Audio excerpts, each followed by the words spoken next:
તો રંગીલા રાજકોટમાં આવતીકાલથી શરૂ થઈ રહેલા જન્માષ્ટમીના લોકમેળા પહેલા જિલ્લા કલેક્ટરે તૈયારીઓનું નિરીક્ષણ કર્યું। 14 થી 18 ઓગસ્ટ સુધી ચાલનારા લોકમેળામાં લાખોની સંખ્યામાં લોકો સામેલ થશે।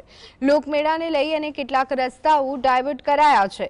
રેસકોર્સ અને રિંગ રોડને જોડતા 8 રસ્તા ઉપર વાહન ચાલકો માટે પ્રતિબંધ લગાવી દેવામાં આવ્યું છે। આ ઉપરાંત 14 સ્થળો પર ફ્રી પાર્કિંગની સુવિધા ઊભી કરવામાં આવી છે। તો વાહન ચોરી અટકાવવા પાર્કિંગમાં સીસીટીવી ની સુવિધા છે। ભીડને કંટ્રોલ કરવા માટે એઆઈ ટેકનોલોજીનો પણ ઉપયોગ કરવામાં આવશે। મેળામાં એનડીઆરએફ એસડીઆરએફની ટીમ તૈનાત રહેશે।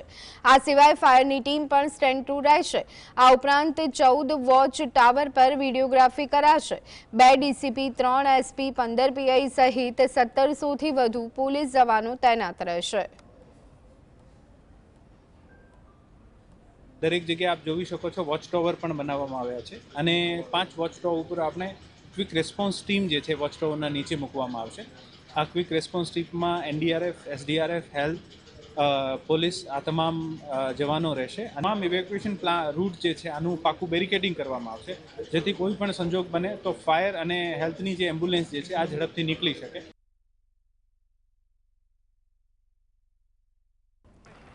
તો રાજકોટમાં 14 ઓગસ્ટથી 18 ઓગસ્ટ સુધી જન્માષ્ટમીના પર્વનું લોકમેળો આયોજિત થવા જઈ રહ્યું છે।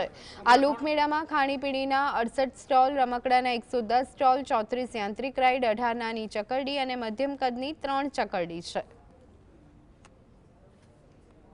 માનનીય મંત્રી શ્રી રાઘવજી પટેલના હસ્તે આપણે મેળાનું રિબન કાપીને અને દીપક પ્રજ્વલન કરીને આનો શુભારંભ કરવાના છીએ અને પછી સાંજે કલ્ચરલ પ્રોગ્રામ્સ જે છે આપણે બધે સાથે મળીને મેળવીશું। નાની મોટી વરસાદ થતી હોય તો આપણે કન્ટિન્યુ રાખી શકાય, પણ આ તો ખરેખર કયા પ્રમાણમાં વરસાદ પડે છે અને જે વરસાદનો માપ હશે એવી રીતે નિર્ણય લેવામાં આવશે। જે પરિસ્થિતિ હશે આ પરિસ્થિતિના જોગરૂપે નિર્ણય લેવામાં